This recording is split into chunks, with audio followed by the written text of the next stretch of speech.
আমি আল্লাহর নামের কসম দিয়ে বলছি, এই দোয়াটা পাঠ করবেন, আপনার গুনাহ মাফ হয়ে যাবে। যদি গুনাহ মাফ না হয়, আল্লাহ তাআলা আমাকে শাস্তি দিবেন। আল্লাহ আমাকে পাকড়াও করবেন যে তুমি মিথ্যা কেন বলছো। আল্লাহ আমাকে ধ্বংস করে দিবেন, আমাকে জাহান্নামে পাঠিয়ে দিবেন। তাই আমি জেনে বুঝে আপনাকে এত বড় গলায় কথা বলতে যাব কেন?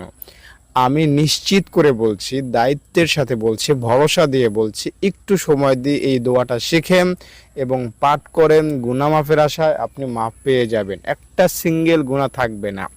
1980 সালে যে গুনাহ করেছেন সেটাও মাফ হবে, 2025 সালে যে গুনাহ করেছেন সেটাও মাফ হবে। দোয়াটা আমি এখনই বলবো, তার আগে অনুরোধ করছি ভিডিওটিতে একটা লাইক করেন এবং কমেন্টে সবাই লেখেন আমিন। যারা লাইক করলেন, কমেন্টে আমিন লেখলেন, মন থেকে দোয়া করলাম দুহাত তুলে, আল্লাহ রাব্বুল আলামিন আপনাদের জিন্দেগির সব গুনাহ মাফ করে দেন, আল্লাহুম্মা আমিন। দোয়াটা বলছি, আস্তাগফিরুল্লাহাল্লাযী লা ইলাহা ইল্লা হুয়াল হাইয়ুল কাইয়্যুম ওয়া আতুবু ইলাইহি লা হাওলা ওয়ালা কুওয়াতা ইল্লা বিল্লাহ। দোয়াটা সবার পরিচিত, কিন্তু নিয়ম কানুন সবার পরিচিত না। নিয়মটাই হলো আসল। আপনি যদি এভাবে আমি যেভাবে বললাম সেভাবে পড়ে যান, তাহলে সব গুনাহ মাফ হবে না, কিছু গুনাহ মাফ হবে, কিছু গুনাহ থেকে যেতে পারে। আগাগোড়া সারা জীবনের গুনাহ যদি মাফ করাতে চান, নিয়মটা মনে রাখবেন। 1 নম্বর নিয়ম, আপনি এক জায়গায় নিরিবিলি বসবেন, অতীতের গুনাহের কথা আল্লাহকে বলবেন যে আল্লাহ অনেক গুনাহ করে ফেলেছি, স্বীকার করবেন আমি গুনাহগার।